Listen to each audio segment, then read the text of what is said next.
বউয়ের বাপের বাড়ি থেকে যে খাট পালং দেয়া হবে, যে সোফা দেয়া হবে, ওই খাটে বউয়ের সাথে শোবেন, ওই সোফায় বউয়ের সাথে বসবেন, লজ্জা শরমের মাথা খাইছেন? একটা মেয়ে জন্মের পর থেকে বড় হওয়া পর্যন্ত লক্ষ লক্ষ টাকা ইনভেস্ট করে তার মা বাবা তাকে মানুষ করে, ঠিক না বেঠিক? এরপরে আপনি যায়া সে মেয়েটা, আস্ত মেয়েটা তুলে নিয়ে আসতেছেন। আপনি শ্বশুর মশাইকে সারা জীবন শুকরিয়া জানানো উচিত যে আব্বাজান পড়ালেখা করেছেন আপনি, সার্ভিস দিচ্ছে আমার বাসায়, বড় করেছেন আপনি, সার্ভিস দিচ্ছেন আমার বাসায়, সবকিছু আপনি তাকে রেডি করে দিয়েছেন, লক্ষ লক্ষ টাকা ইনভেস্ট করছেন, আজ তো মেয়েটা তুলে নিয়ে আসলাম।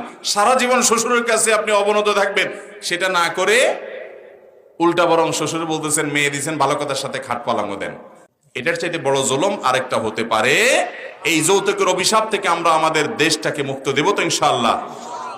ভাইরা আমার, তরুণরা যারা আছেন এখনো বিয়ে শাদী করেন নাই, প্রতিজ্ঞা করেন শ্বশুর বাড়ি থেকে একটা সুই সুতাও নেব।